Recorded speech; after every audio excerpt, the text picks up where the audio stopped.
Lara et aujourd'hui je vais vous montrer comment animer dans Fusion 360. Donc premièrement, il faut ouvrir le dessin que vous avez déjà effectué, que vous voulez animer.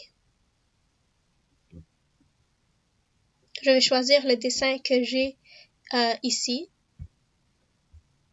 Il est important de noter que avant de pouvoir animer, il serait très utile de changer toutes vos composantes pour les mettre en components. Je m'explique. Normalement, quand vous commencez à dessiner, on va dire je dessine une boîte ici, très simple. Ça enregistre en tant que body. Donc ici, je vais juste le nommer prisme, juste pour vous donner un exemple.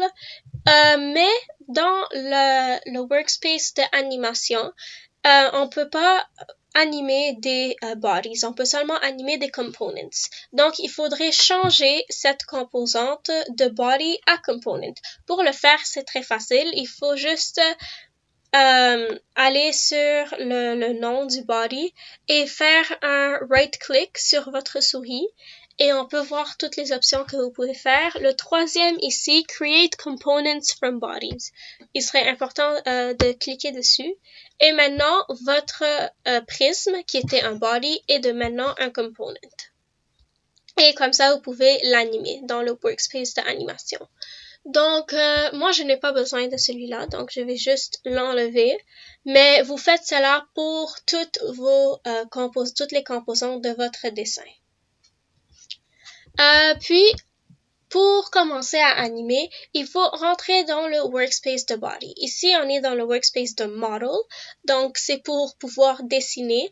Mais si on clique sur model ici, on peut voir dans le menu qu'il y a plusieurs différents workspaces. Nous, ce qui nous intéresse pour cette vidéo, c'est Animation Workspace. Donc maintenant qu'on est dans le workspace d'animation, on peut commencer à animer notre dessin. Comment le faire? C'est très simple. Il y a Fusion 360 nous offre plusieurs options d'animation pour notre dessin. Premièrement, le plus simple, c'est changer la perspective de notre dessin. Donc, pour animer, il faut commencer par dire pour combien de temps l'action que vous allez dire à Fusion 360 d'effectuer devrait durer. Donc, ici, vous avez le timeline de chaque animation.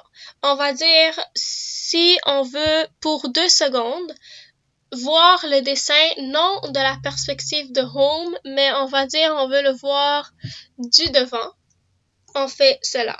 On peut jouer avec cette fonction de perspective pour voir le dessin de plusieurs facettes différentes. Donc moi, je vais juste remettre le mouvement initial qui va de la position initiale à la vue de devant à 2 secondes. Et on va dire si je veux, par exemple, faire une rotation rapide du dessin pour le voir de toutes les perspectives, que ça fasse un 360. On peut faire cela. On va dire, je veux que ça passe du mouvement de devant de la position de devant à la position de droite pour une demi-seconde. Un mouvement très rapide. Je vais maintenant voir à droite. Et pour que ça fasse une rotation, une autre demi-seconde, on va le voir d'une vue de derrière. Finalement, une autre demi-seconde pour le voir de la gauche. Et pour finalement retourner à la vue de devant. Donc, puisque les mouvements se font très rapidement, cela va résulter en une rotation rapide de 360 degrés. Donc, si on play pour voir qu'est-ce que ça donne, ça fait une rotation. En plus de pouvoir jouer avec la façon dont on voit le dessin, donc les différentes perspectives, on peut faire un zoom in, un zoom out, qui est aussi très simple à faire. On répète la même action, donc on va dire que je vais faire un zoom in, un zoom out pour voir le dessin un peu plus petit pour 1 seconde. Et puis, on peut venir changer le zoom et le faire très petit. Et je vais déplacer le curseur pour juste voir ce mouvement. Donc, ça fait un zoom out. Et on peut, après ça, refaire un zoom pour le voir un peu plus grand.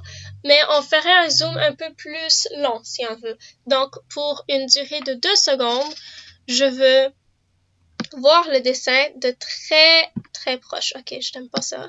On va le refaire comme ça. Si on regarde qu'est-ce que ça donne, ça fait un zoom in puis un zoom out. Et ça arrête ici.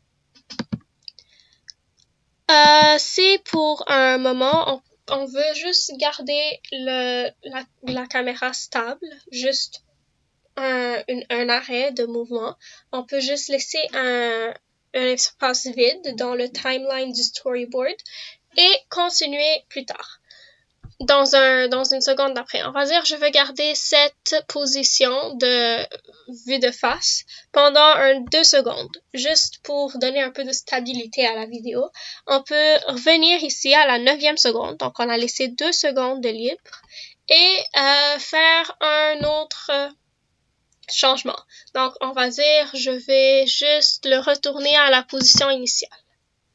Donc ici, ça va automatiquement de 7 à 8, mais on peut le déplacer pour que ça va de 8 à 10. Donc ici, on peut voir qu'il y aura une pause entre le zoom in, zoom out et le retour à la position initiale.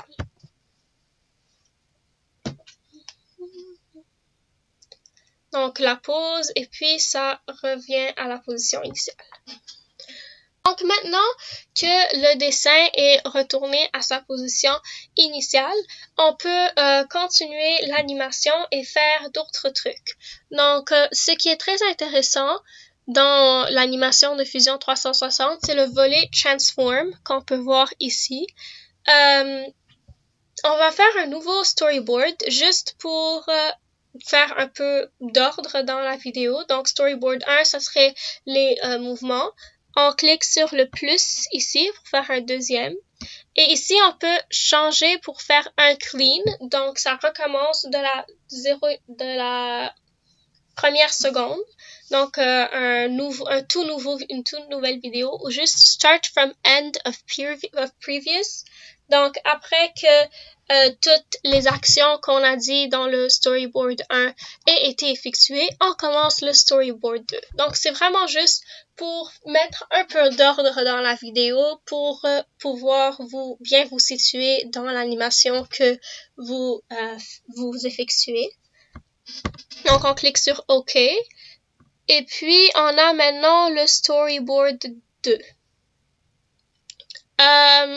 Ce qui est intéressant, on a dit qu'on va explorer le volet Transform. Pour vous faire un premier exemple rapide, on va utiliser le raccourci de clavier E, Manual Explode, ou venir cliquer sur ce volet.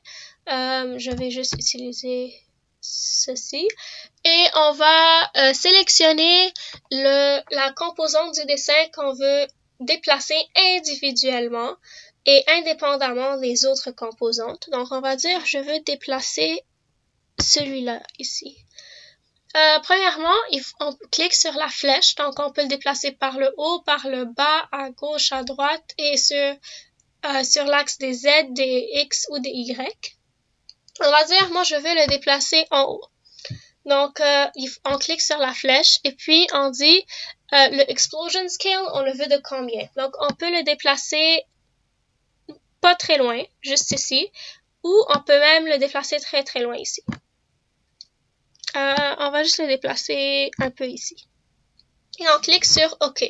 Ici, on a dit qu'on le veut pour que ça se fasse en une durée de 1 seconde, ce qui est très court.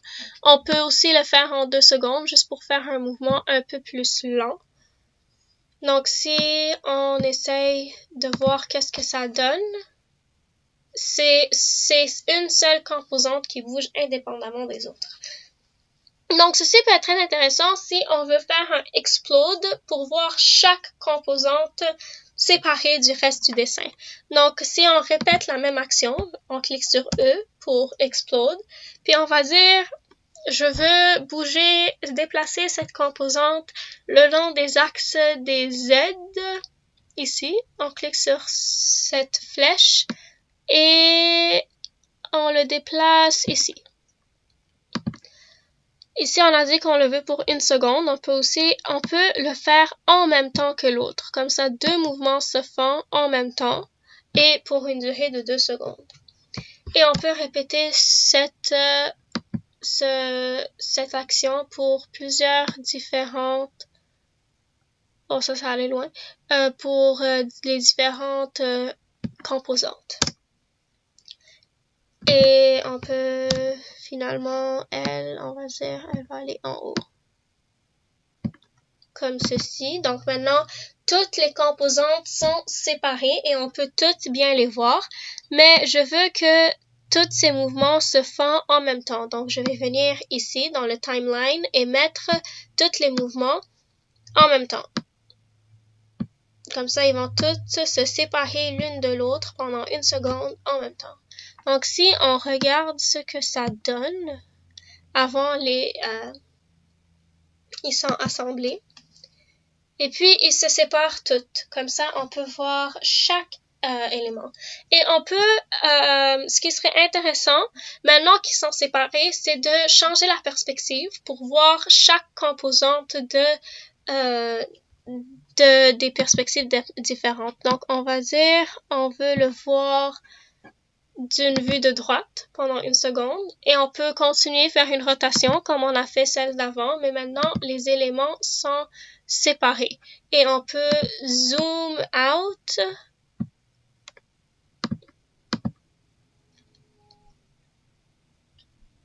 Donc ici, comme vous avez vu, j'ai fait quelque chose d'intéressant. J'ai combiné 2 actions et je les ai mis en même temps. Donc j'ai tourné le dessin pour le voir d'une vue de derrière et en même temps j'ai fait un zoom out. Je vais juste répéter ce mouvement pour vous montrer comment faire plus précisément. On va dire pour 6 secondes. Je veux tourner le dessin, le remettre à sa position initiale. Mais non seulement ça, je veux aussi je veux déplacer le dessin pour le mettre un peu plus en haut. Et en même temps, je vais faire un zoom in. Donc, tout cela est combiné et fait un seul mouvement, comme en une seule fois, en 2 secondes. Si on regarde ce que ça donne. Donc, ça tourne, ça fait un zoom et ça fait un zoom in, ça tourne et ça déplace le dessin tout en même temps. Donc, maintenant, on sait comment changer de vue pour voir le dessin de différentes facettes, faire une rotation de 360 degrés et déplacer certaines composantes du dessin indépendamment des autres composantes et individuellement. Une autre animation intéressante qu'on peut effectuer avec Fusion, c'est aussi dans le volet Transform, ici Transform Components. Donc, premièrement, je vais juste retourner ce dessin comme il était auparavant. Donc, très rapidement, en 1 seconde, je vais Restore Home, où il était. Ici, Restore Home. Restore Home.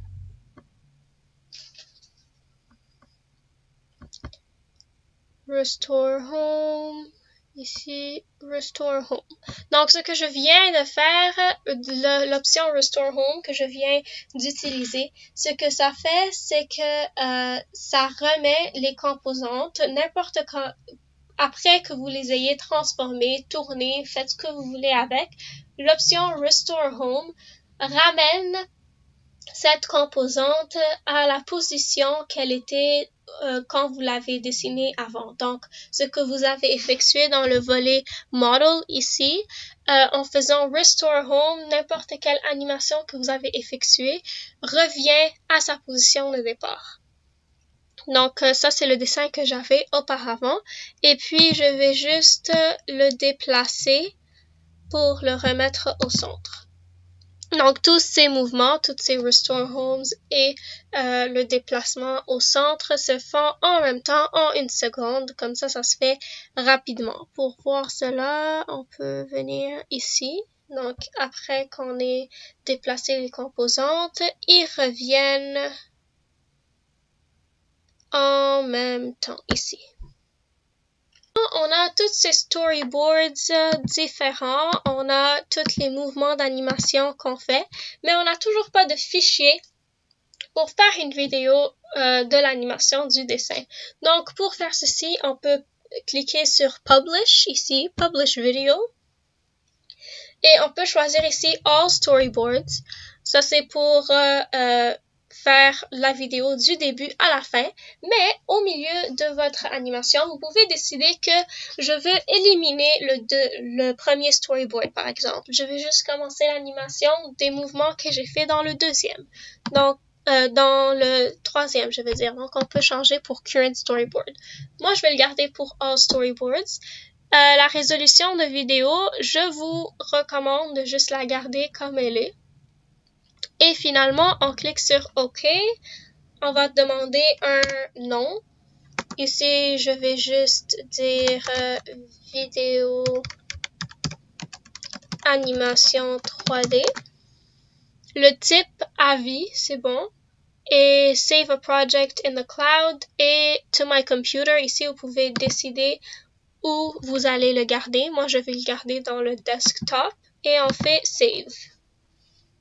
Donc, ça va prendre un peu de temps pour progresser.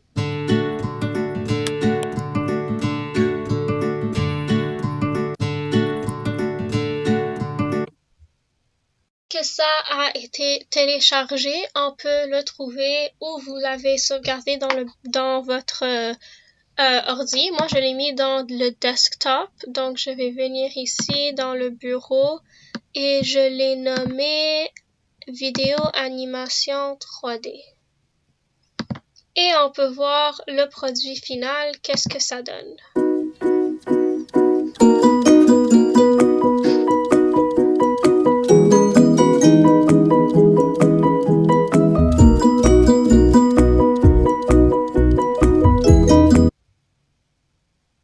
Voilà, maintenant vous savez comment animer dans l'application Fusion 360.